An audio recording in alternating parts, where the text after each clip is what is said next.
Meus irmãos, bom dia. Na manhã de hoje estudaremos o Salmo de número 1. E a revista, no capítulo de número 7, ou a lição de número 7, traz como título o Cântico do Justo. Leiamos, pois, o Salmo de número 1. Bem-aventurado o homem que não anda no conselho dos ímpios, não se detém no caminho dos pecadores, nem se assenta na roda dos escarnecedores. Antes o seu prazer está na lei do Senhor, e na sua lei medita de dia e de noite. Ele é como árvore plantada junto à corrente de águas, que no devido tempo dá o seu fruto, e cuja folhagem não murcha, e tudo quanto ele faz será bem-sucedido. Os ímpios não são assim, são, porém, como a palha que o vento dispersa. Por isso os perversos não prevalecerão no juízo, nem os pecadores na congregação dos justos. Pois o Senhor conhece o caminho dos justos, mas o caminho dos ímpios perecerá. Oremos. Senhor, nos abençoe na compreensão da sua palavra, em nome de Jesus. Amém. Meus queridos, o livro de Salmos, ou o livro dos Salmos, de alguma forma sempre nos faz pensar nas nossas emoções.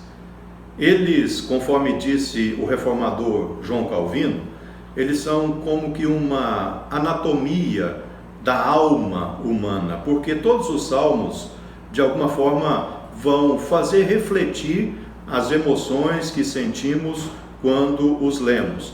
Um exemplo clássico disso não é o salmo que nós vamos estudar nesta manhã, mas é o salmo de número 42. Quando nós lemos o salmo de número 42, nós nos vemos ali imersos nas emoções, porque ele é claríssimo em detectar exatamente aquilo que está dentro da nossa alma. Voltando para o Salmo de número 1, nós observamos neste Salmo que ele está falando a respeito do justo e do ímpio. E quando Deus olha de cima para baixo, ele só vê estes dois grupos de pessoas, aqueles que são justos e aqueles que são ímpios. E nós veremos no decorrer desta nossa lição, como que os que são justos se tornam justos e como que os ímpios não se tornam justos e permanecem ímpios. O fato é que a conclusão do salmista é que os ímpios são como a palha que o vento dispersa. Por isso os perversos não prevalecerão nos juízos, nem os pecadores na congregação dos justos. Mas, verso 6, pois o Senhor conhece o caminho dos justos, mas o caminho dos ímpios perecerá. O fato é que esta revista que nós estamos estudando neste trimestre tem como título Tudo sobre Jesus, ou é Tudo sobre Jesus. Porque o objetivo é mostrar, através de várias passagens do Velho Testamento, que o Senhor Jesus, ou Filho de Deus, o Messias prometido, está presente em toda a Escritura no Velho Testamento. Olhando para o Novo Testamento, isso é óbvio, porque o Novo Testamento vai tratar especialmente sobre a pessoa do nosso Senhor e Salvador Jesus Cristo. O próprio Evangelho de Lucas, lá no capítulo 20, verso 42, e também no capítulo 24, verso 44, nos falam a respeito do Filho de Deus, do Messias, numa citação ao Velho Testamento. Vejamos, por exemplo, estes dois textos, Lucas capítulo de número 20, verso 42, e depois o capítulo 24, verso 44. E todos podem acompanhar aí a leitura da palavra de Deus, todos podem abrir o texto. Lucas 20, verso 42, visto como o próprio Davi afirma no livro dos Salmos, disse o Senhor ao meu Senhor, assenta-te à minha direita, numa referência clara ao Messias que viria. Agora, no capítulo 24, verso de número 44. Por favor, acompanhem comigo aí, capítulo 24, verso 44. A seguir, Jesus lhes disse, são estas as palavras que eu vos falei, estando ainda convosco. importa se cumprisse tudo o que de mim está escrito na lei de Moisés, nos profetas e nos salmos.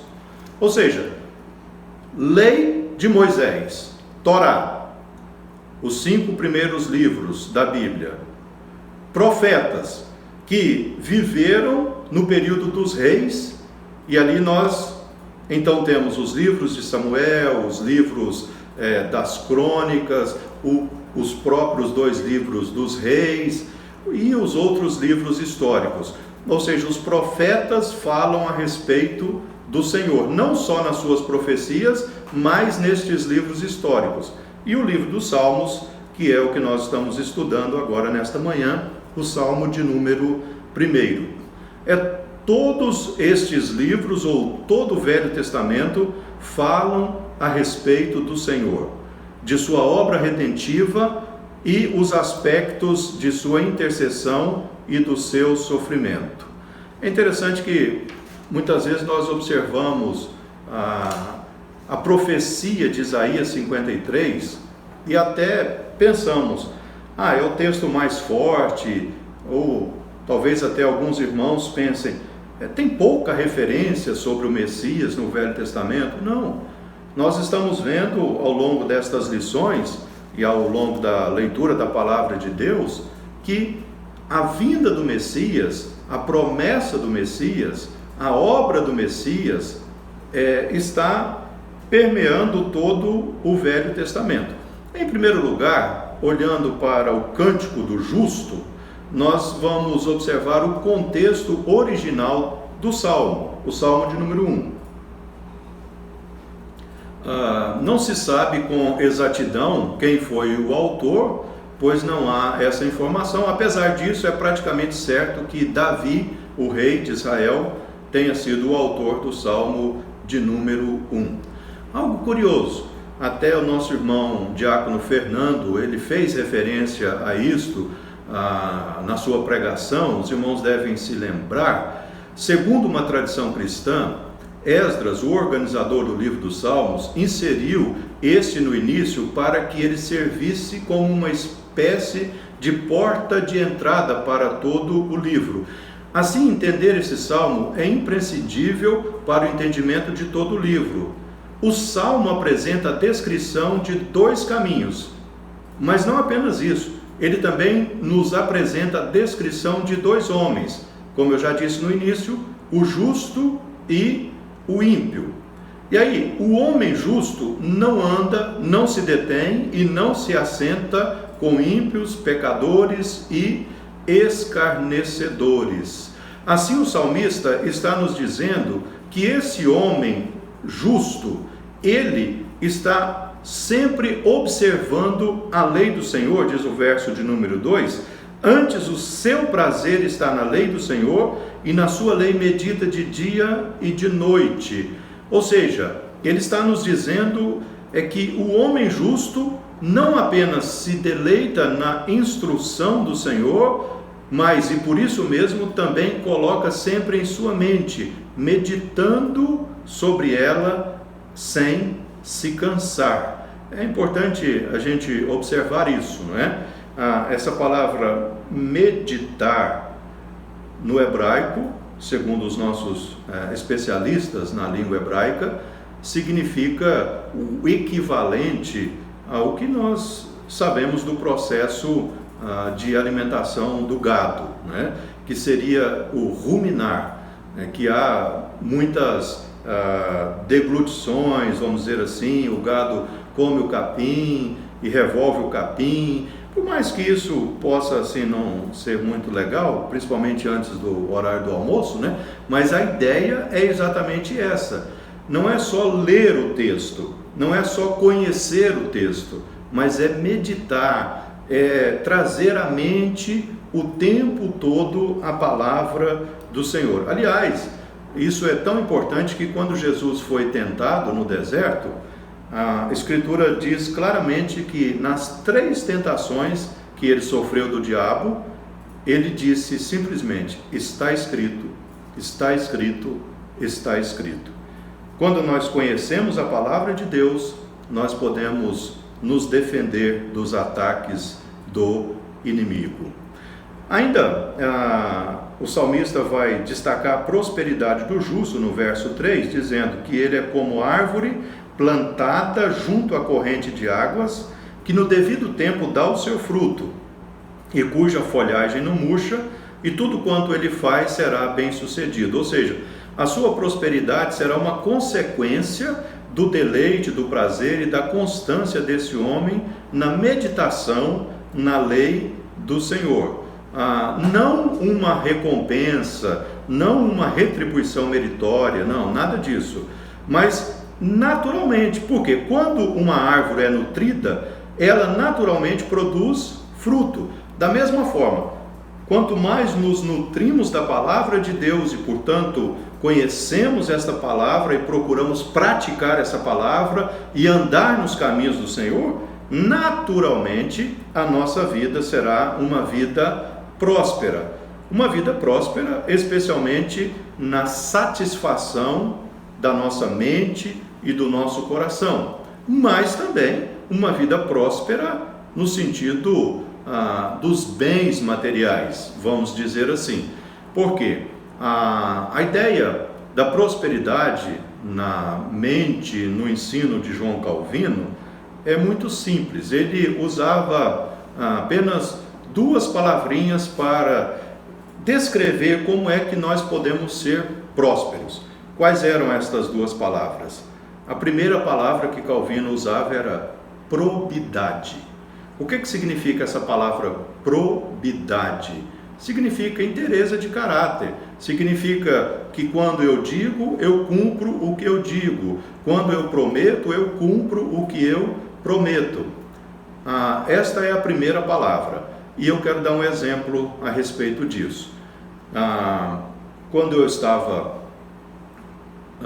morando lá em Patrocínio, na minha adolescência e parte da minha juventude, eu trabalhei num pequeno mercado com um homem que eu considero muito, o nome dele é Jonas, a sua esposa se chama Tiana, né, Sebastiana, e o Jonas uma vez me pediu para levar um relógio Omega, né, que ele tinha, que era um relógio muito bom naquela época, para o concerto. E ele falou: olha, leve para o seu Gideon. Naquela época eu não sabia quem era o seu Gideon. Ele diz: leve para ele e escute o que ele vai dizer quanto ao prazo de entrega. Porque o que ele disser, ele vai cumprir. Se ele falar que daqui 15 dias pode buscar, pode. Mas se ele falar que é daqui 30 dias, ou 60, ou 90, o que o seu Gideon falar, você pode acreditar que ele cumpre. Aí depois, quando eu vim para a igreja presbiteriana, eu descobri que o seu Gideon, ainda vivo, graças a Deus, ele e sua esposa, lá na igreja presbiteriana de Patrocínio, é crente em Cristo Jesus, o relojoeiro. Evidentemente, ele não trabalha mais com isso, né, há muitos anos, mas olha o testemunho, isso é probidade. E quantas vezes nós mesmos, conhecedores da palavra de Deus, não cumprimos aquilo que nós prometemos. Profissionais que não cumprem o que prometem, isso é muito ruim. Então, um ponto para a prosperidade financeira é probidade. O segundo, ou a segunda palavra usada por João Calvino, é moderação. Ter uma vida frugal, né? Uma vida tranquila, uma vida moderada, ou seja, pensando em questões econômicas, financeiras, é não gastar mais do que a gente ganha e sempre ter uma reserva. Assim nós vamos conseguir prosperidade. E outra coisa, a prosperidade, meus irmãos, ela tem tudo a ver com a nossa satisfação. Tanto a nossa satisfação no sentido de que nós estamos satisfeitos em Cristo Jesus, estamos felizes em Cristo Jesus, como a nossa satisfação com aquilo que Deus tem nos dado. E agora eu preciso dar outro exemplo. Convivi durante muitos anos da minha vida aqui em Palmas com o senhor chamado Crisólito. Seu Crisólito, um grande homem, um homem que deixou uma marca de testemunho, de caráter, de vida cristã, que ninguém poderá apagar jamais. Seu Crisólito era um homem próspero. A alegria do seu Crisólito era receber os seus filhos, seus netos, a sua família na sua casa, oferecer um almoço, oferecer um jantar. Lembro-me que quando ele reformou a casa, que o pastor Danilo mora nela até hoje, ele chamou os presbíteros, as famílias dos presbíteros, e fez ali um jantar de gratidão a Deus. Ele nunca morou naquela casa, porque por uma questão de logística, ele ficou sempre ali na casa contígua à igreja central. Mas a alegria dele estava em servir com aquilo que ele tinha, e o que ele tinha, para ele, era motivo de muita alegria e muita satisfação, porque ele se considerava um homem próspero. Certa vez até ele disse que aquilo que ele tinha começou com uma vaca. Bom, a história é muito comprida, né? Todos que estão me ouvindo talvez tenham conhecido seu Crisólito e sabem do testemunho dele de uma vida próspera, de satisfação. Então a gente precisa sempre observar nesse sentido. Agora, essa prosperidade ela é natural, conforme diz o texto aqui. Uma vez que eu não ando no conselho dos ímpios, que eu não paro no caminho dos pecadores, que eu não me assento na roda dos escarnecedores, uma vez que eu tenho a lei do Senhor, a palavra do Senhor como deleite para a minha vida, e nela eu medito de dia e de noite, então naturalmente eu serei próspero, eu serei como esta árvore que, por ter água na sua raiz, naturalmente ela produz frutos. A nossa lição, ela traz um adendo, né, vamos dizer assim, cujo título é Benefícios de pregar a Cristo a partir do Antigo Testamento. Aí a gente vai observar o texto de Atos, capítulo 4, versículo 12, que diz que não há nenhum outro nome em cima no céu ou embaixo na terra, pelo qual importa que sejamos salvos, senão o nome do Senhor Jesus Cristo. Assim, o Antigo Testamento mostra a história da redenção que conduz a Cristo. Sabemos isso desde Gênesis capítulo 3, verso 15, depois Gênesis capítulo 3, verso 21. O Testamento, ou o Antigo Testamento, é a revelação de Deus, a sua fidelidade e misericórdia, a revelação de sua aliança, que é eternamente segura, e do santo remanescente salvo somente pela graça. Aí nós observamos que o Velho Testamento nos oferece um entendimento mais completo a respeito de Cristo. Como? Ele envolve uma compreensão mais plena quando nós, por exemplo, podemos ver sobre a pessoa de Cristo. Gênesis capítulo 1 trata da genealogia até chegar na pessoa de Cristo, e ele, o escritor Mateus, vai recorrer ao Velho Testamento, mostrando a importância daquelas pessoas para que o Senhor Jesus nascesse. Eles foram escolhidos de Deus, e o Cristo descende desta maneira. E o próprio Senhor Jesus, ele se refere a si mesmo como filho do homem, filho do homem, filho do homem, mas tem referência, por exemplo, lá em Daniel, livro do profeta Daniel, capítulo 7, do verso 9 até o verso 14, há uma referência que diz filho do homem. Esta mesma referência que o próprio Senhor Jesus faz a si mesmo no Novo Testamento. Vamos ver aqui Daniel, capítulo de número 7, de 9 a 14. Daniel 7, 9 a 14. Continuei olhando até que foram postos uns tronos, e o ancião de dia se assentou, sua veste era branca como a neve, e os cabelos da cabeça como a pura lã, o seu trono eram chamas de fogo, e suas rodas eram fogo ardente. Um rio de fogo manava e saía de diante dele, milhares e milhares o serviam, e miríades de miríades estavam diante dele. Assentou-se o tribunal e se abriram os livros. Então estive olhando por causa da voz das insolentes palavras que o chifre proferia. Estive olhando e vi que o animal foi morto, o seu corpo desfeito e entregue para ser queimado. Quanto aos outros animais, foi-lhes tirado o domínio, todavia foi-lhes dada prolongação de vida por um prazo de tempo. Eu estava olhando nas minhas visões de noite, e eis que vinha com as nuvens do céu um como o Filho do Homem. E dirigiu-se ao ancião de dias, e o fizeram chegar até ele. Foi-lhe dado domínio e glória, e o reino, para que os povos, nações e homens de todas as línguas o servissem. O seu domínio é domínio eterno, que não passará, e o seu reino jamais será destruído. Ou seja, na profecia de Daniel há uma referência ao Filho do Homem, e este Filho do Homem é o rei messiânico, é o servo sofredor de Isaías 53, é o nosso Senhor Jesus Cristo. Além da pessoa de Cristo ser apontada no Velho Testamento, também a sua obra é apontada.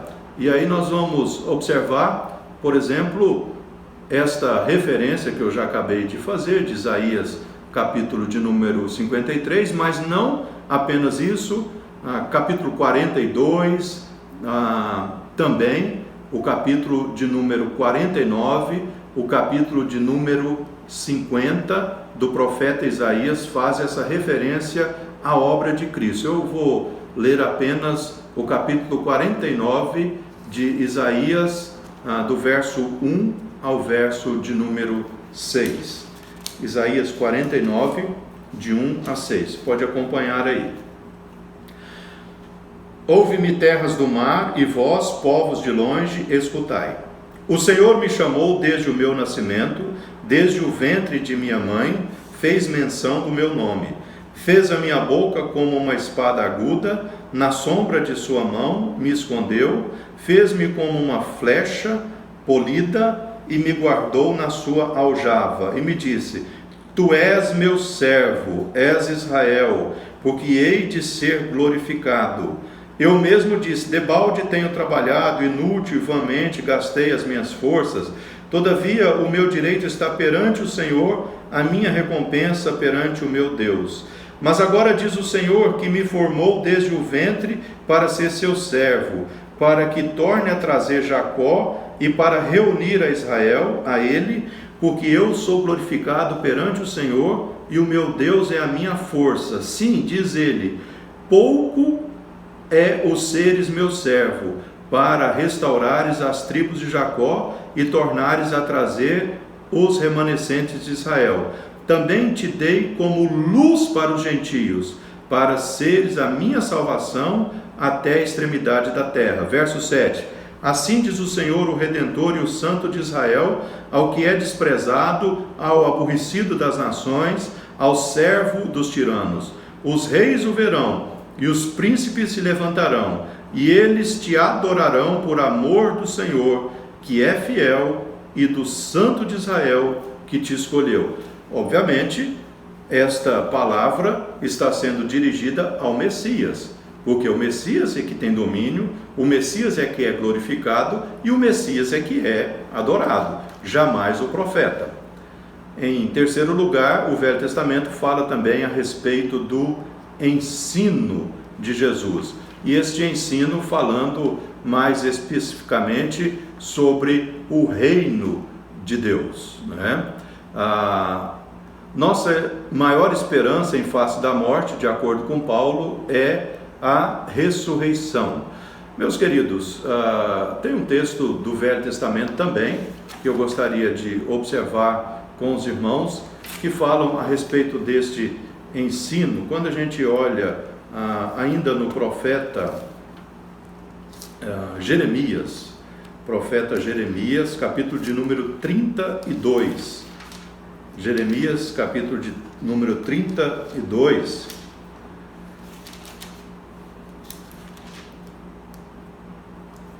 Melhor, capítulo de número 31, a partir do verso 31.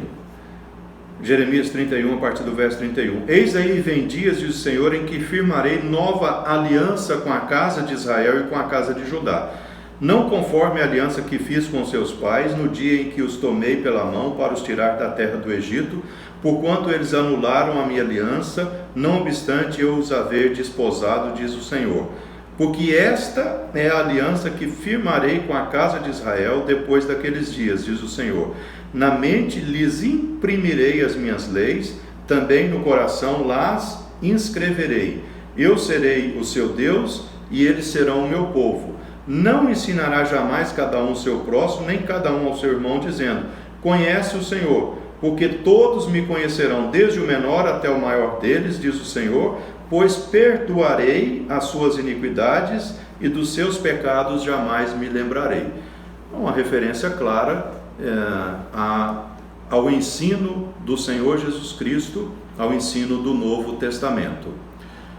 O destino dos ímpios, como eu disse na introdução, ele será caracterizado pela dispersão. Eles são como a palha que o vento dispersa. Eles não vão prevalecer no juízo, eles não vão permanecer na congregação dos justos, antes o seu caminho perecerá. Esta é a questão da vida dos ímpios. Bom, mas quando o autor da revista fala o cântico do justo, e quando a gente observa aqui esse justo, quem é o homem justo do Salmo de número 1? Era Davi?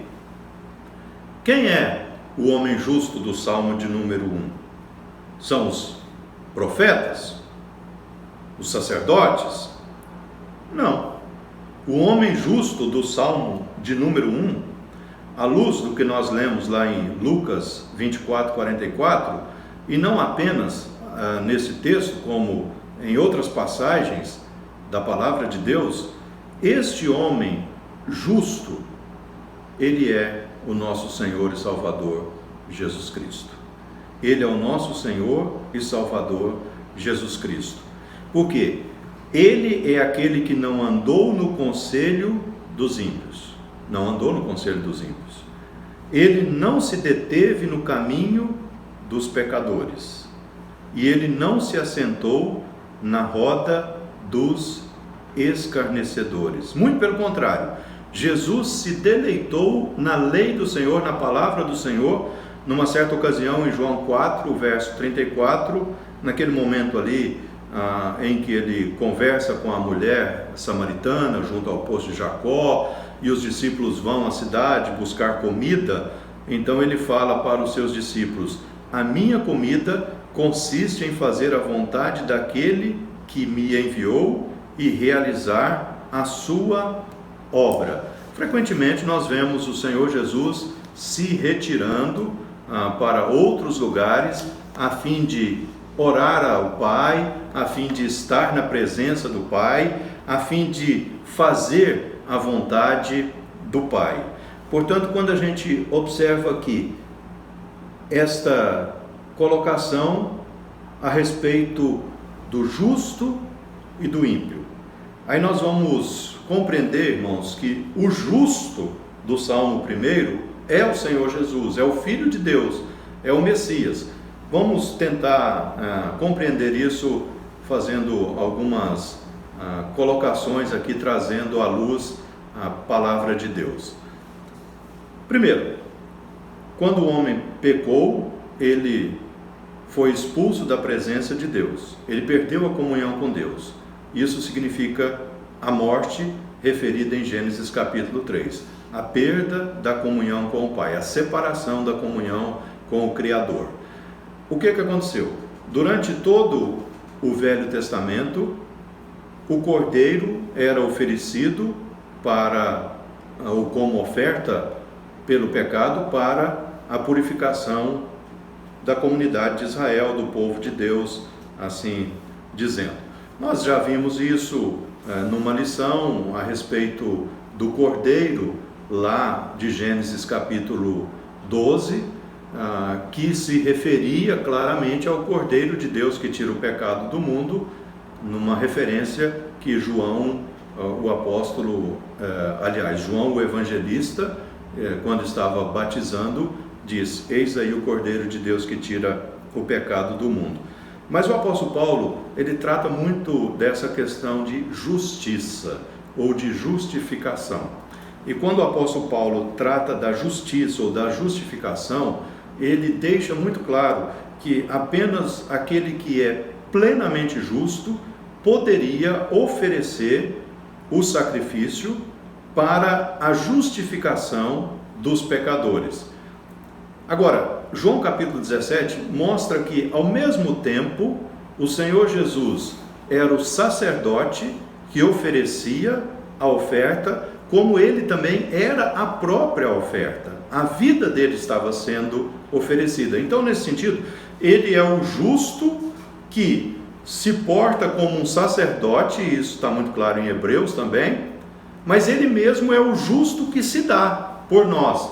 E aí, nesse sentido, a nossa justificação, ela não nos torna justos neste mundo, mas a nossa justificação nos declara justos. Por que ela não nos torna justos? Porque ainda continuamos pecadores redimidos, ainda continuamos com a corrupção, com a culpa do pecado no nosso coração, e ainda precisamos confessar os nossos pecados, nos arrepender deles e pedir ao Senhor forças para que possamos abandoná-los. Então, a justificação não é o ato de Deus nos tornar justos em Cristo Jesus, mas a justificação é o ato de Deus nos declarar justos pela justificação em Cristo Jesus, porque o Pai aceitou a obra do Filho.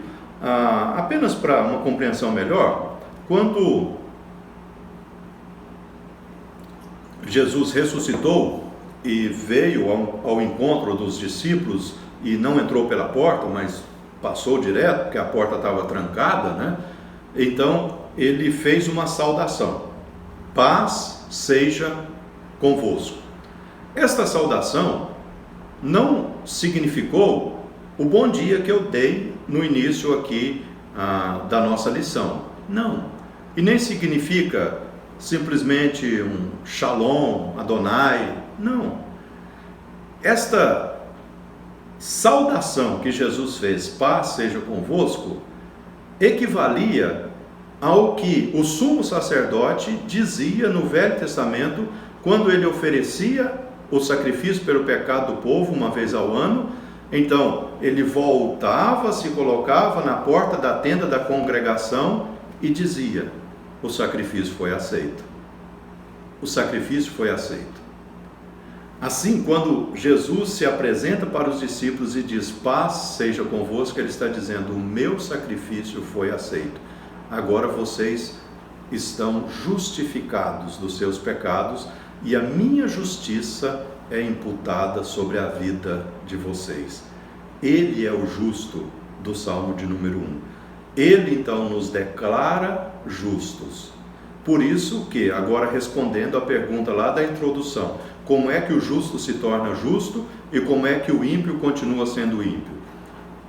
O justo se torna justo no sentido de ser declarado justo, não que ele não tem mais pecado, acho que todos já entenderam isso, mas o justo é justo por causa da justiça de Deus em Cristo Jesus.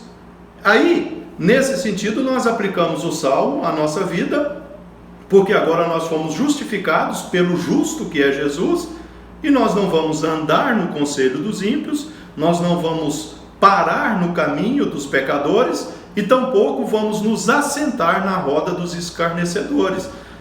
Ao contrário, como justificados por Jesus Cristo, nosso Senhor, agora então nós vamos dedicar uma vida de meditação na lei do Senhor, de deleite na lei do Senhor dia e noite, procurando agradar ao Senhor, e naturalmente a nossa vida será próspera, tanto a nossa satisfação emocional, espiritual, a nossa satisfação de alma, a nossa satisfação de sentimentos, de existência, tudo isso é preenchido pela obra de Cristo em nosso favor. E ao mesmo tempo, Deus tem nos dado o pão de cada dia, Deus tem acrescentado a nós aquilo que Ele entende ser importante para a nossa vida neste mundo. Nós não possuímos qualquer justiça, meus irmãos. A justiça nos foi dada através do sacrifício de Jesus. E o ímpio? O ímpio rejeitou o sacrifício de Jesus. O ímpio não aceita o sacrifício de Jesus na sua vida. Então, por isso, ele continua sendo ímpio. Ele continua vivendo em impiedade. Ele continua sendo um pecador não redimido. E por isso o ímpio é como palha que o vento dispersa. Por isso que o ímpio não prevalece na congregação dos justos. Não, no juízo, melhor dizendo. E não permanece na congregação dos justos. Porque o Senhor conhece o caminho dos ímpios. O Senhor conhece o caminho dos justos, mas o caminho dos ímpios, que Ele também conhece, evidentemente, perecerá. Agora vamos fazer uma conexão aqui com João capítulo 14, verso 6. Disse Jesus: eu sou o caminho. Ele é o caminho. Então, o caminho dos justos é o caminho de Jesus. Por isso, o Salmo 1 fala de Jesus, que é o justo. Apenas Cristo, pelo poder do Espírito, é que nos dá condições de aproximarmos da lei do Senhor e termos deleite nela. E ele vai dizer isso em João capítulo 15: sem mim nada podeis fazer. Bom, partindo para a conclusão do nosso estudo, eu quero fazer essa leitura em João capítulo de número 15, uma referência clara ao Senhor Jesus e a importância de estarmos firmados nele para que sejamos prósperos. Aqui o verso 4 e o verso 5 assim nos dizem: permanecei em mim e eu permanecerei em vós. Como não pode o ramo produzir fruto de si mesmo, se não permanecer na videira, assim nem vós o podeis dar, se não permanecerdes em mim. Eu sou a videira, vós os ramos. Quem permanece em mim e eu nele, esse dá muito fruto, porque sem mim nada podeis fazer. Ainda sobre justificação, né? Temos um tempinho. Romanos, capítulo de número 5, assim nos diz a palavra de Deus, Romanos 5, a partir do verso 1. Justificados, pois, mediante a fé, temos paz com Deus por meio de nosso Senhor Jesus Cristo, por intermédio de quem obtivemos igualmente acesso pela fé a esta graça na qual estamos firmes, e gloriamo-nos na esperança da glória de Deus. E não somente isso, mas também nos gloriamos nas próprias tribulações, sabendo que a tribulação produz perseverança, e a perseverança experiência, e a experiência esperança. Ora, a esperança não confunde, porque o amor de Deus é derramado em nosso coração pelo Espírito Santo que nos foi outorgado. Porque Cristo, quando nós ainda éramos fracos, morreu a seu tempo pelos ímpios, porque éramos ímpios, mas Ele nos declarou justos. Dificilmente alguém morreria por um justo, pois poderia ser que pelo bom alguém se anime a morrer, mas não havia nenhum que fosse bom. Mas Deus prova o seu próprio amor para conosco pelo fato de ter Cristo morrido por nós, sendo nós ainda pecadores. Logo, muito mais agora, sendo justificados pelo seu sangue, seremos por ele salvos da ira. Porque se nós, quando inimigos, fomos reconciliados com Deus mediante a morte do seu Filho, muito mais, estando já reconciliados, seremos salvos pela sua vida. E não apenas isso, mas também nos gloriamos em Deus por nosso Senhor Jesus Cristo, por intermédio de quem recebemos agora a reconciliação. ele é o justo. Jesus não andou no conselho dos ímpios, mas ofereceu o seu precioso e sábio conselhos a eles. Por exemplo, a mulher que tinha acabado de ser flagrada em adultério, o Senhor Jesus diz: vai e não peques mais. Ou seja, ele recebeu aquela mulher que os seus acusadores trouxeram até a presença dele, e ele escreveu alguma coisa. Alguns dizem que eram os mandamentos, não sabemos o que ele escreveu, mas o fato é que os acusadores, eles foram se retirando, porque eles, ao serem arguidos por Jesus, quem não tiver pecado, atire a primeira pedra, eles viram que eram pecadores, tanto quanto aquela mulher. Então eles foram se retirando, e Jesus então perguntou para ela: onde estão os teus acusadores? Não ficou ninguém? Ela disse: não, não ficou ninguém. Então vai e não peques mais. Ali a gente entende claramente que a lei nos faz compreender que não podemos nos salvar a nós mesmos, e Jesus está concedendo salvação para aquela mulher, e concedendo a salvação, Jesus ensina para ela: vai e não peques mais. Ainda a um coletor de impostos que roubava dos seus irmãos, Jesus disse: segue-me. Jesus não se deteve no caminho dos pecadores para aprender a fazer o que é mal, mas ele parou junto ao caminho dos pecadores a fim de transformá-los. Jesus nunca se assentou na roda dos escarnecedores para se deixar influenciar pelos seus maus caminhos, mas a Bíblia fala que Jesus, se assentando junto a publicano, meretrizes e outros pecadores, ele foi mudar a vida dessas pessoas. Portanto, meus irmãos, encerramos aqui a nossa lição, entendendo que este justo do Salmo 1 é o nosso Senhor Jesus Cristo. Oremos. Pai, aplica nos nossos corações a sua palavra e nos ajude a compreender que devemos ter muita gratidão, porque fomos achados pelo Senhor e fomos declarados justos pelo Senhor, mediante a obra maravilhosa de Cristo Jesus, o nosso Senhor. Em nome dele oramos. Amém.